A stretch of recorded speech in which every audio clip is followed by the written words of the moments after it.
नमस्कार। आज के इस क्लास में हम लोग एमसीक्यू पर अब मैराथन दौड़ना शुरू करेंगे अब। और चूँकि पूरा का पूरा जो सिलेबस के अनुसार आपका जो कॉन्सेप्ट था खासकर टीचिंग एप्टीट्यूड का, वो फिनिश करवा दिया है मैंने।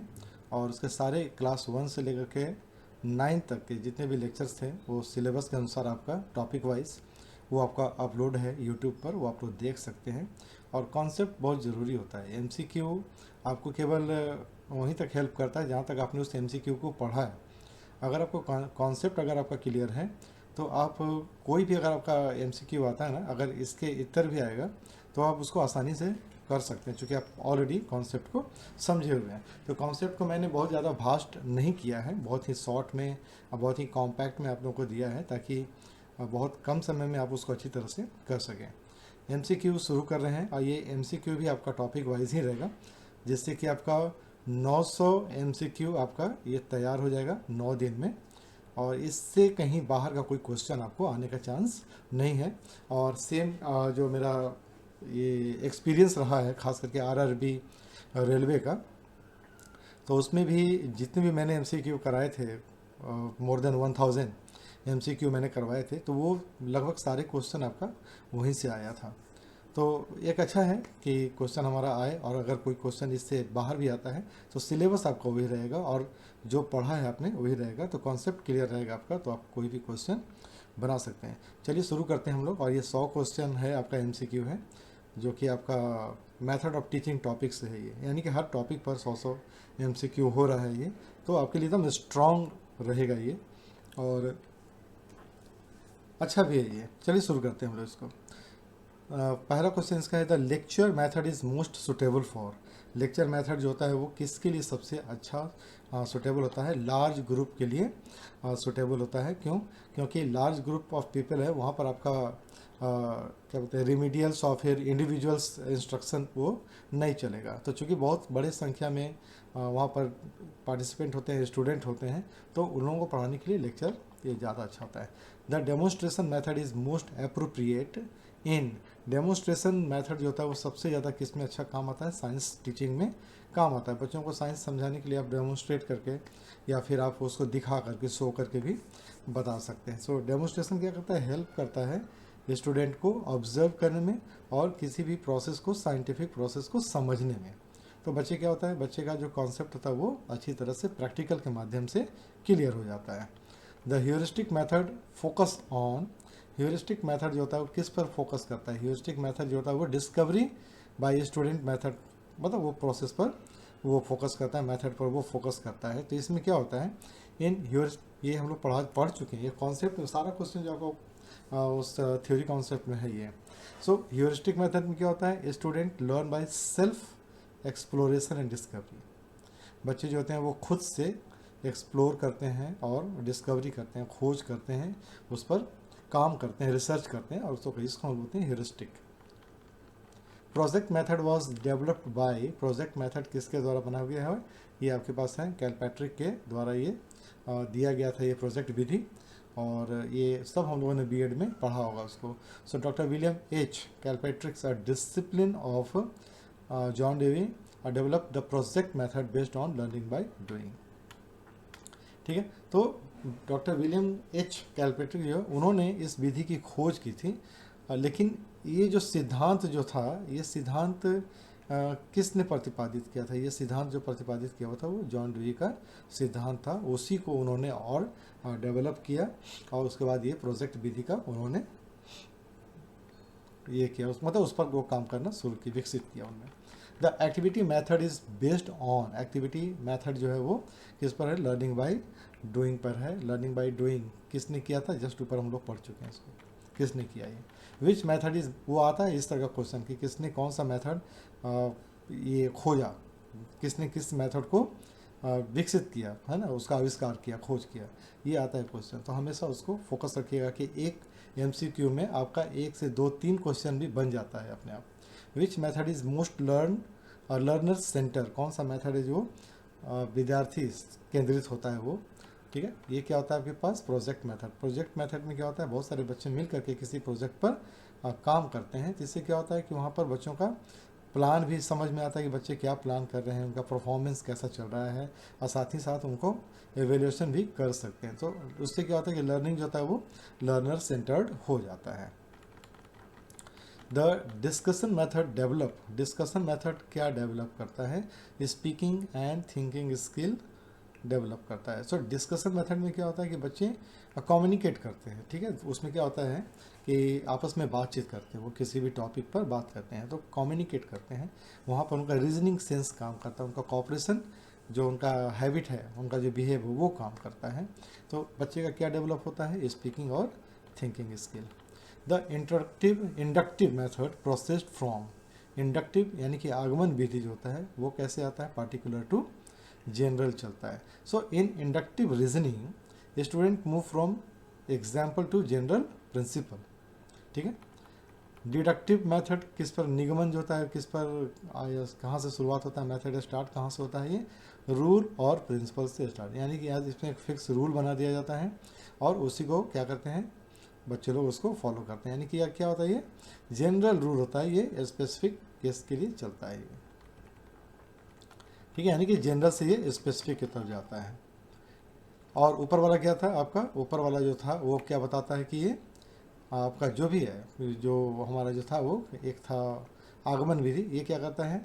जनरल प्रिंसिपल जो है ये कहाँ से मूव करता है? मूव फ्रॉम एग्जाम्पल, यानी उदाहरण से ये जाता है जनरल सिद्धांत की तरफ, सामान्य सिद्धांत की तरफ। तो ये आप याद रखिएगा कि कौन सा ऐसा विधि है जो उदाहरण से सामान्य सिद्धांत तक पहुँचता है। तो वहाँ पर क्या कहना होगा? आगमन विधि। तो ये 2 MCQ बन गया ना एक क्वेश्चन से। तो इस तरह की चीज़ को आप याद रखिएगा। निगमन विधि ये क्या होता है? कौन सा ऐसा विधि है जो जनरल रूल से स्पेसिफिक केस की तरफ बढ़ता है? तो ये सब आपको देखना है। Programme instruction is based on, programme instruction किस पर बेस्ड होता है?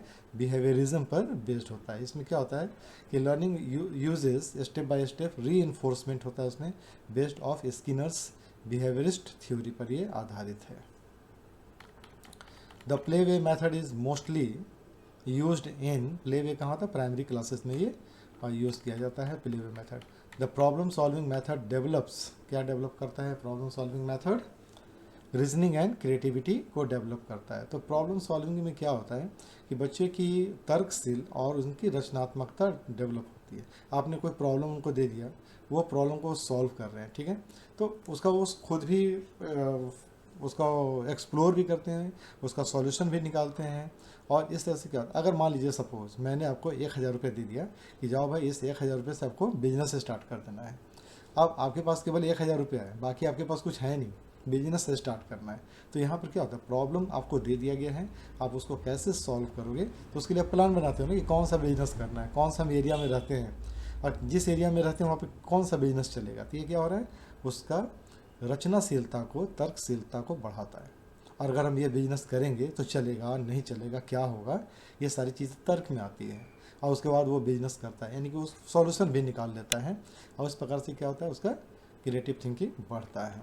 The seminar method is best suited for, seminar method किसके लिए होता है? ये आपका हायर एजुकेशन क्लासेस के लिए होता है, जहाँ पर शोध और प्रस्तुत करते हैं ना बच्चे लोग, वहाँ पर हायर में चलता है सेमिनार वाला। Brainstorming technique is used to, brainstorming technique जो होता है वो किसके लिए होता है? जनरेट क्रिएटिव आइडियाज़ के लिए। तो ब्रेन स्टॉर्मिंग जहाँ पर होगा वो क्या करता है? एक्सक्यूज मी, रचनात्मक सोच को बढ़ाता है, ठीक है। उसका ब्रेन को हम लोग क्या करते हैं? एक्टिव कर देते हैं, उसका काम करने के लिए करते हैं, उसको हम इनकरेज करते हैं कि तुम कुछ करो, सोचो। ये क्या करता है? रचनात्मक सोच को प्रभावित करता है, ये प्रोत्साहित करता है। The main focus of the Montessori method is self directed learning. Montessori method का क्या काम होता है? वो बच्चों को हम लोग इंडिपेंडेंट छोड़ देते हैं, है ना, सारे खिलौने वगैरह सब उनको दे के छोड़ दिए, जाओ जैसे खेलना है खेलो। बच्चे क्या करते हैं? वहाँ पर खुद से अपने अनुभव से सीखने का काम करते हैं। Which method encourage maximum student participation, कौन सा ऐसा मैथड है जो मैक्सिमम स्टूडेंट पार्टिसिपेशन को करता है? इसको हम बोलते हैं क्या? प्रोजेक्ट। प्रोजेक्ट में हर बच्चा कुछ न कुछ करता है। Role play is used mainly to, role play किसके लिए आता है, काम करता है? ये role play develop imagination and empathy, ठीक है। सो रोल प्ले में क्या होता है ना कि बच्चे किसी चीज़ का रोल प्ले करते हैं, यानी कि किसी के कैरेक्टर को जीते हैं। तो जब वो उस कैरेक्टर को जीते हैं तो उसका इमोशन, उसका रोल, उसका बिहेव, उसका पर्सपेक्टिव, ये सारी चीज़ों को वो खुद एक्सपीरियंस करता है, जिसके कारण इससे क्या होता है, बच्चों का इमेजिनेशन और एम्पैथी दोनों बढ़ता है। द सॉक्रेट मेथड, सुकरात का जो मेथड है वो, उसको हम लोग किस नाम से जानते हैं? सुकरात के मेथड को हम लोग क्वेश्चन आंसर मेथड के नाम से भी जानते हैं। तो सुकरात ने क्या किया था? प्रश्नों के माध्यम से विद्यार्थियों में चिंतन की प्रवृत्ति जगा दी थी। क्वेश्चन पूछना शुरू करो। जैसे आप लोग क्वेश्चन पूछते हैं तो इससे क्या होता है? क्वेश्चन पूछने से आपको क्लियरिटी आता है, ठीक है। तो कोई भी आप काम कर रहे हो ना, क्वेश्चन आप पूछोगे तो आपको क्लियरिटी मिलेगा उसमें, चाहे वो गलत हो, सही हो, कन्फ्यूज़न हो, कहीं भी डाउट हो। अगर आप क्वेश्चन नहीं पूछते हो तो आपके पास डाउट रह जाता है, ठीक है। तो वो डाउट रहना नहीं चाहिए खासकर। The group discussion method develops, group discussion method किस चीज़ को डेवलप करता है? लीडरशिप एंड कोऑपरेशन को डेवलप करता है। Which teaching method emphasize learning by solving real life task, real life task को सॉल्व करता है। कैसे करता है? कौन सा ऐसा विधि है जो वास्तविक जीवन की समस्याओं को हल करके सीखना सिखाता है, हमें सीखने पर बल देती है? उसको हम लोग क्या बोलते हैं? Project method. प्रोजेक्ट मेथड वही हो गया, आप बाहर जाओ, खुद से करो, एक्सप्लोर करो, सीखो। Team teaching involve, team teaching किसके लिए होता है?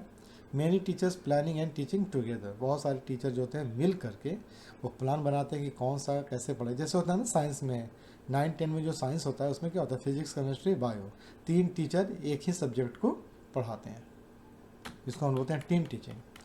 Blended learning is a combination of, blended learning क्या है? आपके पास ट्रेडिशनल एंड ऑनलाइन लर्निंग का मिश्रण होता है, थोड़ा सा संगम होता है, ये ब्लेंडेड उसको बोलते हैं। Simulation method help in learning through imitation of real situation. तो सिमुलेशन किसको बोलते हैं? सिमुलेशन जिसमें हम लोग रियल वास्तविक चीज़ को हम लोग करके वहाँ पर दिखाते हैं एनिमेशन के माध्यम से या किसी भी चीज़ के माध्यम से, ठीक है। तो उसको हम बोलते हैं सिमुलेशन। तो सिमुलेशन क्या आता है? Learning through imitation and real situation. आजकल नहीं होता है सिमुलेशन हवाई जहाज चलाने का भी होता है। आजकल आप जाएंगे ना मारुति शोरूम में जाइएगा तो आप देखिएगा वहाँ पर मारुति सर्विस सेंटर में वहाँ पर ड्राइविंग सिखाई जाती है। तो ड्राइविंग कैसे सिखाते हैं वो लोग? एक सिमुलेशन मशीन होता है, आप उस पर जब बैठेंगे ना तो आपको लगेगा कि आप सड़क पर गाड़ी चला रहे हैं। तो पहले वहाँ सिखाते हैं, उसके बाद वो फिर रोड पर ले जाते हैं। तो which teaching method is most suitable for professional training, कौन सा टीचिंग मेथड अच्छा होता है? अप्रेंटिसशिप। अप्रेंटिसशिप में क्या होता है? बच्चों को लेके जाया जाता है फैक्ट्री में कि जाओ तुम जाके वहाँ करके खुद से देखो। Computer assisted instruction is based on, ठीक है। कंप्यूटर असिस्टेड इंस्ट्रक्शन किस पर आधारित है? ये आपका बिहेवियरिज्म पर आधारित है। The flipped classroom approach, flipped classroom approach क्या होता है? Student learn content at home and do activity in class, ये फ्लिप्ड क्लासरूम मेथड ये। द इंक्वायरी बेस्ड मेथड क्या डेवलप करता है? क्या डेवलप करती है? Curiosity and investigating skill. Which is not a teacher centred method, कौन नहीं है teacher centred method? Lecture, demonstration, project और एक्सप्लेनेशन। प्रोजेक्ट में बच्चे काम करते हैं, टीचर का कोई रोल वहाँ पर नहीं होता है। The drill method is mainly used for memorisation and practice. So drill method में क्या होता है? बस वो हैबिट बना दिया जाता है कि तुम बैठ कर रटते रहो, ठीक है, रट रट के उसको। तो लर्निंग क्या होता है? जो मल्टीप्लिकेशन टेबल जैसे होता है ना, टेबल पढ़ लेना, 4 का पहाड़ा पढ़ लो, वो रट जाता है बच्चा, तो उसमें लोग बोलते हैं memorisation and practice. A teacher show a model of the solar system while explaining it, this is an example of solar system का पूरा एक मॉडल दिखाया जाता है, इसको हम बोलते हैं demonstration method. Which method focus on learning bye cooperation, learning by cooperation कौन से विधि जो होता है ना सहयोग से सीखने वाले पर बल देती है, उसको हम बोलते हैं cooperative learning. The case study method help in, case study method किस पर हेल्प करता है? ये analytical and problem solving ability को बढ़ावा देती है, उसको विकसित करती है। Discovery learning was proposed bye, discovery learning किसके द्वारा प्रपोज किया गया था? ये ब्रूनर के द्वारा प्रपोज किया गया था, जिसको हम बोलते हैं जेरोम ब्रूनर, ठीक है। उन्होंने क्या किया था? Advocated learning through discovery and exploration.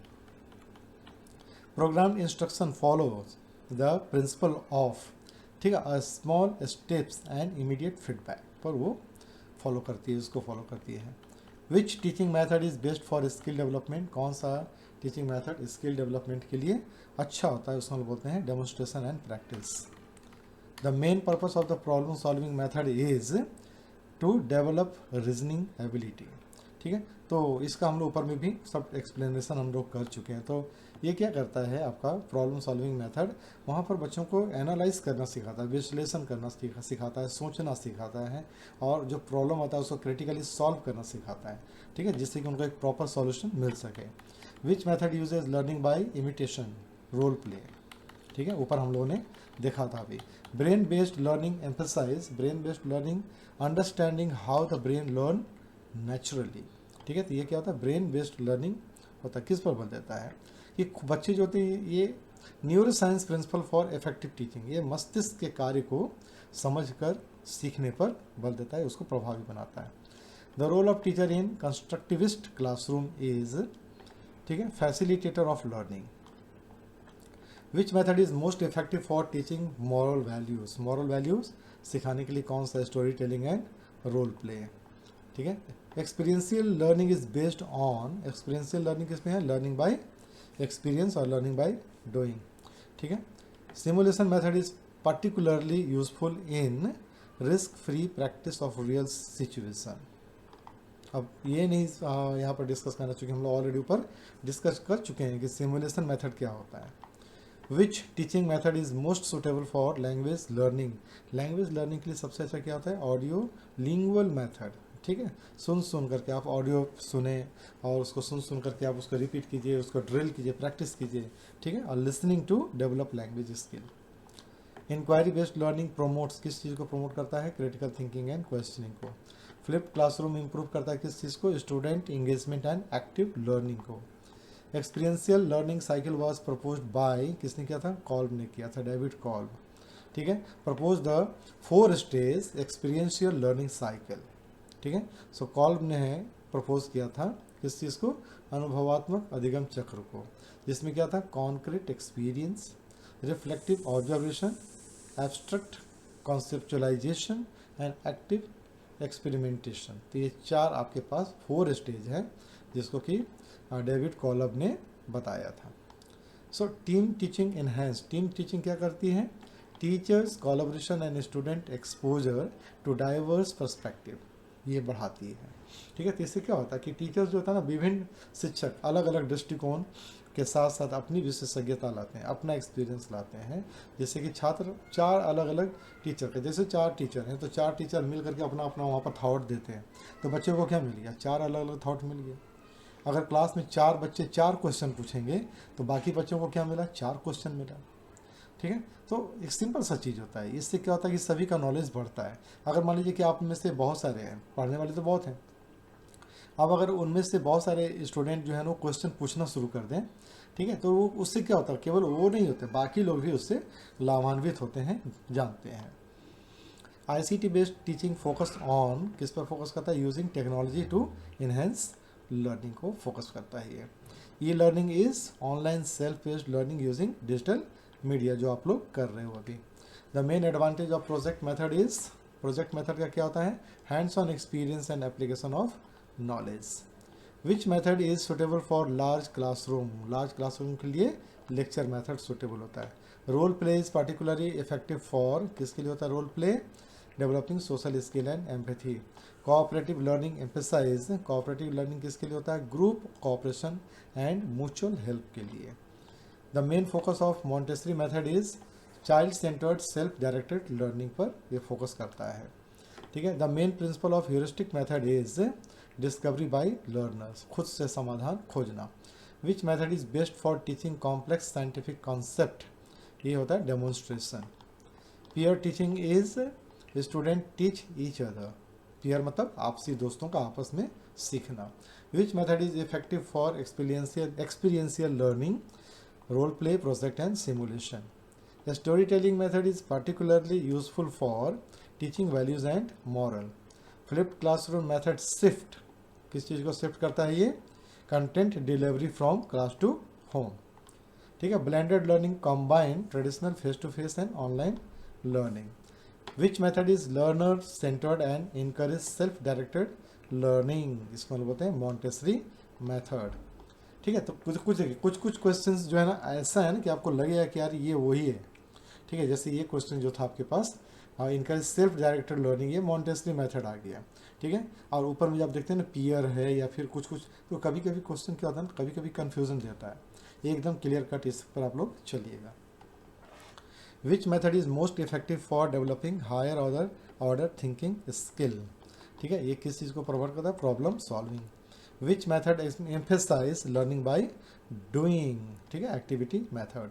Peer teaching improve student understanding and collaborative skill. Which method is ideal for skill-based vocational training apprenticeship? Flipped classroom improve what? Active student participation. Which method uses questioning to develop critical thinking? ठीक है, इसको हम लोग बताते हैं सुकरात method, है ना, question answer पूछने वाला। The storytelling method is effective for moral and value education. The main advantage of discussion method is development of reasoning, speaking and listening skill.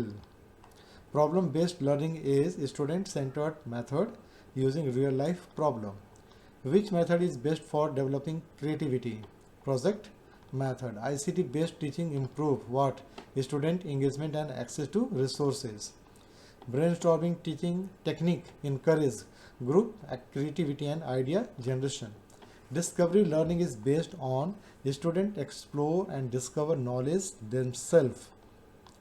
Which method is ideal for collaborative learning, जिसको हम बोलते हैं cooperative learning, समूह में सीखना। The main principle of experiential learning is learning through experience and reflection. The main aim of heuristic method is self-discovery and problem solving. Which method uses games and play to enhance learning? Playway method. Seminar method encourage, किस चीज़ को encourage करता है? Independent study and presentation skill. Reflective teaching help teachers analyse and improve their teaching practice. E learning platform provide multimedia quizzes and interactive learning. Micro teaching help in practicing specific teaching skill in a controlled environment. Role play enhance empathy, imagination and social skill. Collaborative learning is group learning where students work together to achieve shared goal. ICT integration in teaching improve what? Student engagement, resource access and interactivity. Experiential learning emphasize what? Learning by doing and reflection. Case study method develops analytical thinking and real world problem solving. तो case study क्या था, हमने अपने हर lecture में हमने अपने हर class में इस चीज़ को रखा था, केस स्टडी को, जिससे कि आपको पूरा टॉपिक जो था ना वो एग्जाम्पल से समझ में आ जाए। Peer learning enhance understanding, collaboration and active engagement. Problem solving method encourage critical thinking, creativity and reasoning. Flipped classroom shift teachers role from content delivery to facilitator. Seminar method improve research, presentation and communication skill. Which method promotes creativity, imagination and self-expression? Project and playway method. Digital storytelling is effective for teaching values, language and engagement. Inquiry based learning develop questioning, exploration and independent thinking. Demonstration method is most effective for teaching abstract concept and skill. Brainstorming enhance creative thinking and idea generation. Playway method is particularly useful for a primary level learner. Project method connect learning with real life application. तो ये था आपके पास 99 ही रहा, एक छूट गया कहीं, फिर वो आ जाएगा। सो ये था पूरा आपके पास 100 MCQ। लेकिन इसमें एक चीज़ आप देखेंगे कि बहुत सारा क्वेश्चन ऐसा था ना, ब्रेन स्टॉर्मिंग, फ्लिप्ड क्लासरूम, ये सब क्वेश्चन जो था ना वो बार बार रिपीट हुआ है। लेकिन एक चीज़ ध्यान दीजिएगा कि रिपीट हुआ है लेकिन उसका ऑप्शन अलग अलग था। कहीं पर ऑप्शन अलग अलग था, कहीं पर क्वेश्चन पूछने का तरीका अलग अलग था। लेकिन इन सब चीज़ों में भी आपको नया नया आइडिया मिलेगा कि एक ही क्वेश्चन जो है वो कई तरह से पूछा जा सकता है। तो अगर आप अच्छी तरह से पढ़ के जाएंगे ना तो एक मैक्सिमम आप लेके चलो कि एक क्वेश्चन जो है ना कितने अलग अलग तरीके से पूछा जा सकता है एग्ज़ाम में, तो आपके पास हर वो सॉल्यूशन होना चाहिए। कि अगर 10 तरीके से पूछा जा सकता है तो आपके पास 10 तरीका आपको मालूम होना चाहिए कि अरे ये इस तरह से पूछ सकता है, इसमें ये ऑप्शन भी आ सकता है, इसमें ये पॉइंट भी जुड़ सकता है, ये उसमें ऑप्शन भी आ सकता है। ये सारी चीज़ें, यही तरीका होता है एग्ज़ाम का। चूँकि एग्ज़ाम मौका आपको एक ही बार देगा ना, आप बार बार तो आप उसको सुधारने के लिए बैठ नहीं सकते। इसमें तो ऐसा कुछ इम्प्रूवमेंट एग्ज़ाम तो होता नहीं है कंपटीशन में। आपको मौका मिलेगा एक ही बार। 23 के बाद, 2023 के बाद ये 25 में आ रहा है, यानी कि 2 साल पर आया है। तो एक मौका है, इसके बाद फिर दूसरा मौका। लेकिन ऐसा नहीं है, जिसको ज़्यादा टेंशन में नहीं लेना है। मतलब कहने का मतलब कि यार होता है तो ठीक है, नहीं होता तो भी ठीक है, कोई दिक्कत नहीं इसका। तो लाइफ है, इसमें एग्ज़ाम तो आते ही रहेगा आपका, ठीक है। तो ये अच्छा चीज़ है, उसमें ज़्यादा मतलब कि वो नहीं करना। एक बात है कि ऐसे हर वो कंटेस्टेंट जो हमारे पढ़ने वाले हैं, आप पढ़ो, ईमानदारी से पढ़ो, हर ऑप्शन को पढ़ो, कोई प्रॉब्लम नहीं है। एग्ज़ाम आपके लिए आसान रहेगा। वो एक होता है ना कि मर मर के करना, ऐसा नहीं करना है। सबसे बड़ा क्या होता है, हेल्थ है आपका। हेल्थ है, आपको मौका 1000 बार मिलेगा। मैं खुद जो हूँ बीपीएससी एग्ज़ाम मैंने निकाला है 45 की एज में, ठीक है, 45 की एज में निकाला है। तो ये होता है आपके लिए, बहुत सारे हैं। तो लाइफ में आपके पास चांस मिलते रहेगा। कहने का मतलब क्या होता है ना कि लाइफ ज़िंदगी में जब आए हो ना, तो उसमें क्या है ना कि आप एकदम समझो कि क्रिकेट के मैच के जैसा है, समझा। इसमें विकेट है ही नहीं, केवल बॉल पर बॉल आएगा तो बस खेलते जाओ। चौका लगा, छक्का लगा, इसमें आउट होने का कोई चांस है ही नहीं। तो जब ऐसा है तो फिर क्या टेंशन लेना है। आउट जब आपको होना ही नहीं है तो बस खेलते जाओ ना। हो सकता है कि कोई बॉल छक्का लग जाए, ठीक है, कोई बॉल चौके पर रह जाए, और कभी कभी ऐसा भी होता है ना कि बॉल मिस कर जाता है, या कोई कोई बॉल ऐसा था जो बाउंस कर जाता है, बाउंसर चला जाता है। कोई टेंशन नहीं है। विकेट रहता तो कोई टेंशन भी था। तो यहाँ विकेट का कोई सवाल नहीं है। तो आप आराम से अपना ईमानदारी से पढ़ो, अपना टाइम दो, ठीक है। आप देखना आपका एग्ज़ाम 100% निकलेगा ही निकलेगा, ठीक है। जब आप एग्ज़ाम में बैठते हो ना और कोई क्वेश्चन नहीं बनता है ना, तो आपको लगता है यार ये तो छूट गया था, जब आप पढ़े रहते तो कितना अच्छा था।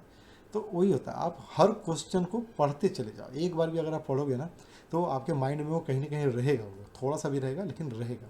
2 बार पढ़ोगे तो अच्छी तरह से बैठ जाएगा। 3 बार अगर आप उस चीज़ को पढ़ लोगे तो वो क्या करेगा ना, आपके दिमाग से निकलेगा ही नहीं। बोलेगा बस अब यहीं बैठना है, इनको तुम्हारे दिमाग में ही बैठना है, तो वो निकलता नहीं है।